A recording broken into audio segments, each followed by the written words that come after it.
నమస్తే. జగన్మోహన్ రెడ్డి గారు ప్రకాశం జిల్లా ఫార్మర్స్‌కి సపోర్ట్‌గా, పొగాకు రైతులు ఫార్మర్స్‌కి సపోర్ట్‌గా విజిట్‌కి వెళ్తే, అక్కడ కొంతమంది మహిళలు go back Jagan, go back Jagan అని ప్లకార్డులు పట్టుకుంటే, వాళ్ళు వీళ్ళ మీద రాళ్ళు ఇసురుకొని ఓకే. రాళ్ళు ఇసురుకున్నారు. గొడవ జరిగి పెద్ద తోపులాట జరిగింది. పాపం ఇది ఇట్లాంటి గొడవలు వచ్చినప్పుడు సఫర్ అయ్యేది పోలీసులు. వాళ్ళు డ్యూటీ చేయాలి. రాళ్ళు తీసుకొని పోలీసుల మీద కొడతారు. వాళ్ళకి కూడా ఇప్పుడు పోలీసులకు కూడా ఫ్యామిలీస్ ఉంటాయి.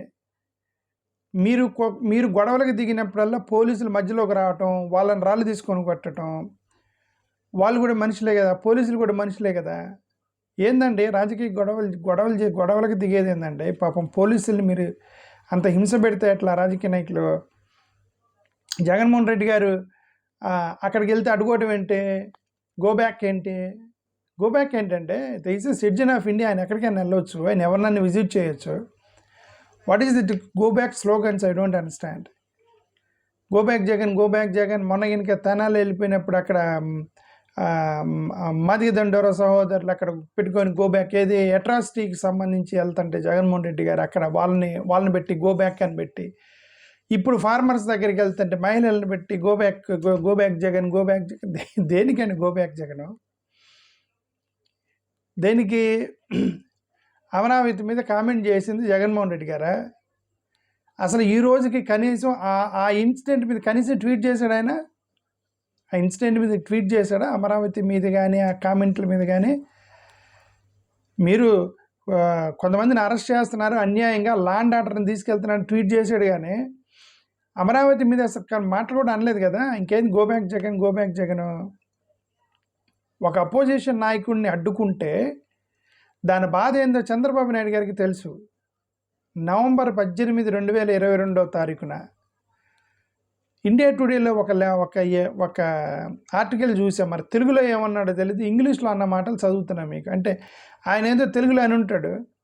ఇండియా టుడేలో రాసింది కథనం కాబట్టి వాళ్ళు ఇంగ్లీష్లోకి ట్రాన్స్లేట్ చేసి రాశారు. మరి దీన్ని మళ్ళీ తెలుగులోకి మీరు ట్రాన్స్లేట్ చేసుకుంటే ఆయన బూతులు వస్తాయో లేదో నాకైతే తెలియదు. ఆయన యాక్చువల్గా ఏమన్నాడు నాకు తెలియదు, బట్ ఇంగ్లీష్లో చదువుతున్నా. కొంతమంది లాయర్స్, స్టూడెంట్స్ చంద్రబాబు నాయుడు గారికి వ్యతిరేకంగా ప్రొటెస్ట్ చేస్తుంటే కర్నూలులో, ఎందుకు డీసెంట్రలైజేషను కర్నూలులో హైకోర్టు పెట్టాలని నీ స్టాండ్ చెప్పు అని చెప్పి చంద్రబాబు నాయుడు గారిని అడుగుతుంటే, అక్కడ కూడా వాళ్ళైతే students go back Chandrababu Naidu గారు అంటే కోపం వచ్చేసింది చంద్రబాబు నాయుడు గారికి. కోపం వచ్చి ఏమన్నారు? డమ్ రాస్కెల్స్ అన్నారట.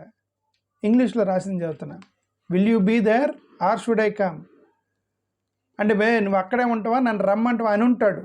దాన్ని ఇంగ్లీష్లోకి will you be there should I come అని ట్రాన్స్లేట్ చేస్తారు ఇండియా టుడే వాళ్ళు. Okay, will you be there should I come, you dumb rascals, unworthy people అంటే పనికిమాలిన వేదో లేదా అని ఉంటాడు. ఓకే, అంటే హీనెస్ క్రిమినల్స్ అన్నారట. Come for fight with me, catch that thief and bring him to me. అదే ఆ దొంగని పట్టుకొని రండి అని అంటారు. ఓకే, సరే, ఏదైనా నేనేమన్నంటే, మీరు అపోజిషన్ నాయకుడిగా ఉన్నప్పుడు మీకు వ్యతిరేకంగా గో బ్యాక్ చంద్రబాబు నాయుడు గారు అంటే బాధేసి కోపం వచ్చి రాస్కెల్స్ అని తిట్టి, హీనెస్ క్రిమినల్స్ అని తిట్టి అంత కోపం వచ్చింది కదండి. ఇప్పుడు మళ్ళీ మీరు అడ్డుకుంటే, రేపొద్దున మళ్ళీ ఆయన వచ్చి అడ్డుకుంటే ఎందుకు ఆగకూడదు? ఇప్పుడు మీరు ఆపేస్తే ఆయన రేపొద్దున అడ్డుకోడు కదా. ఓకే, ఇది ఒక సాంప్రదాయానికి తెర తీసుకొని పొలిటికల్ స్లోగాన్స్ ఇచ్చుకోవడం వల్ల మీకే నష్టం. అంతేకాదు, ఆయన పట్టుకొని కొట్టిండ్రే ఏదో అన్నాడండి, అప్పుడు కొట్టిస్తానన్నాడు. ఇప్పుడు ఎవరిని? గో బ్యాక్ చంద్రబాబు నాయుడు గారని ప్లకార్డ్ పెట్టుకున్న లాయర్లని, స్టూడెంట్స్ని కొట్టిస్తా అన్నారు చంద్రబాబు నాయుడు గారు. అది ఇండియా టుడే కథనం ప్రకారం మీరు చూడండి. కావాలంటే November 18, 2022 India Today article, lawyers and students protested against Chandrababu Naidu garu said dumb rascals to lawyers and students అని మీరు గూగుల్లో కొడితే వచ్చేసిద్ది. నేను అది చూసే మీకు చెప్తున్నాను. ఓకే, 27 ఫిబ్రవరి 2020 చంద్రబాబు నాయుడు గారు రోడ్డు మీదకి వచ్చినారు విశాఖపట్నంలో. ఎందుకు? అక్కడ ఏదో ప్రోగ్రాం పెట్టి వెళ్తుంటే అప్పుడు ప్రభుత్వంలో ఉన్న చంద్రబాబు నాయుడు గారిని, ఇదిగోండి మీ సేఫ్టీ మీ సెక్యూరిటీ బట్టి మిమ్మల్ని మేము అడ్డుకుంటున్నామని చెప్పేసి చంద్రబాబు నాయుడు గారిని ఎయిర్పోర్ట్లో అడ్డుకుంటే రోడ్డు మీద కూర్చుంటే కొడుగుడ్లు, టమాటాలు, చెప్పులు విసిరేసుకున్నారు ఒకరి మీద ఒకరు. మరి ఆ రోజు చంద్రబాబు నాయుడు గారు బాధపడ్డారు కదా. ఇప్పుడు ఎందుకు మళ్ళీ జగన్మోహన్ రెడ్డి గారికి, ఆ రోజు మీరు బాధపడ్డప్పుడు మళ్ళీ జగన్ గారిని కెలకటం ఎందుకు? ఇప్పుడు జగన్ గారిని గోబ్యాక్ జగన్ అని పెడితే రేపొద్దున మీరు అపోజిషన్లోకి వెళ్ళినప్పుడు మళ్ళీ వాళ్ళు పెడతారు. ఇది ఆగదు. మీరున్నప్పుడు వాళ్ళ మీద మీ మీద పెట్టుకొని మధ్యలో పోలీసులు సఫర్ అవ్వాలా? ఇప్పుడు రాళ్ళు తీసుకుని కొట్టారు, పోలీసులకి దెబ్బలు తగిలినాయి. గతంలో పట్టాభి విషయంలో ఒక సిఐ కనకారావు గారి మీద తలకాయ పగిలింది. రాజకీయ గొడవలకి పోలీసులను బలి చేయటం ఏమాత్రం సమంజసమేనా? అది అయితే అర్థం కాల. గతంలో ఇక్కడ ఏదో ఒక ఫిజికల్లీ హ్యాండిక్యాప్డ్ అమ్మాయిని గ్యాంగ్ రేప్ చేశారని ఆమెను విజిట్ చేయడానికి వెళ్ళినప్పుడు, అప్పుడు అదే టైంలో వాసిరెడ్డి పద్మ అని ఒక మహిళా కమిషన్ చైర్మన్, ఆమెకి ఈయనకి ఏదో గొడవ అయ్యి ఆమె ఈయనకి నోటీస్ ఇచ్చింది. ఏది? విచారణకు రమ్మని. ఎవరిని? చంద్రబాబు నాయుడు గారికి నోటీస్ ఇచ్చింది. ఎవరు? వాసిరెడ్డి పద్మ గారు. ఇప్పుడు ఆమె వెళ్ళి ఆయన దగ్గర చేతులు కట్టుకొని పోయి ఆయన దగ్గర టీడీపీలో జాయిన్ అయిపోయింది రండి. ఇప్పుడు ఆమె టీడీపీలోనూ బీజేపీలో జాయిన్ అయిందో మరి, ఏదో ఒక పార్టీలో అయితే జాయిన్ అయ్యారు వాసిరెడ్డి పద్మ గారు. ఓకే, కరెక్ట్ గుర్తులేదు ఏ పార్టీ, బట్ వైసీపీ అయితే లెఫ్ట్ వైఎస్ఆర్సీపీ. అదే టీవీ ఛానల్లో కూర్చొని మాట్లాడుతున్నారు. ఇప్పుడు ఆమె మీకు నోటీస్ ఇచ్చింది ఆ రోజు. ఇది ఎందుకండి అంటున్నా. ఇప్పుడు ప్రతిపక్ష నాయకుడు తన ప్రతిపక్ష పాత్ర పోషిస్తున్నప్పుడు ప్రభుత్వాన్ని అడ్డం పెట్టుకొని మీరు గో బ్యాక్ అని ప్లకార్డులు పెట్టడం ఫస్ట్ ఆఫ్ ఆల్ రాజ్యాంగ విరుద్ధమే.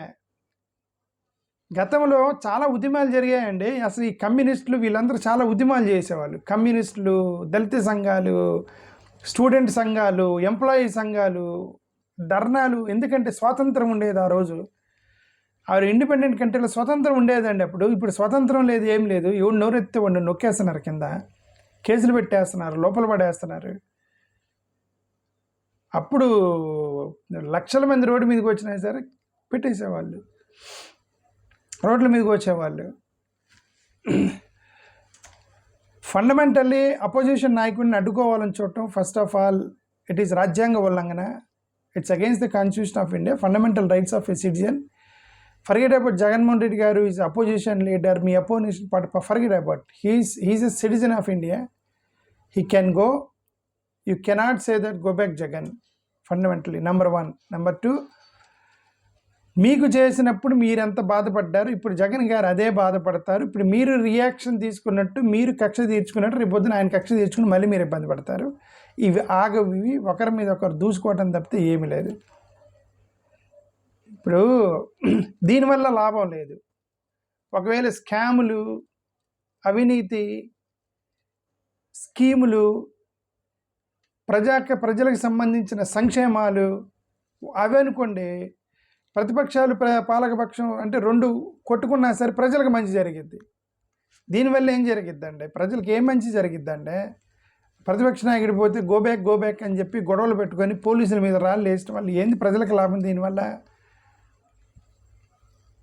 దయచేసి ఇవన్నీ ఆపాలని మనస్ఫూర్తిగా కోరుకున్నా. థ్యాంక్ యూ, నమస్కారం.